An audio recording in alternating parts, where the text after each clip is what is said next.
As far as CIDG is concerned, hindi ito aksidente. Right now, ma'am? Yes No, po. it's not. Inihayag ng PNP Criminal Investigation and Detection Group na hindi aksidente ang nangyaring pagkamatay ng dalawang student athlete na sina Rene Baterbonia at Divine Adili sa Dipakulaw, Aurora noong June 8. They are not directly in front of the resort, about 700 meters away.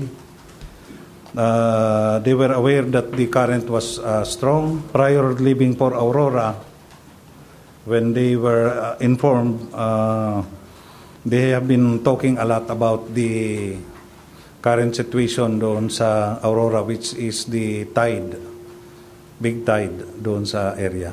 They say they were walking and stationary jog to make their feet more stronger daw while in the water. Kaugnay nito, hinamon ng CIDG ang ibang miyembro ng coaching staff, kabilang ang nag-resign na si head coach na si Tab Baldwin na harapin ang investigasyon. Man up, be man enough to face the investigation in the interest of justice and equity para doon sa dalawang players which you call as your brother.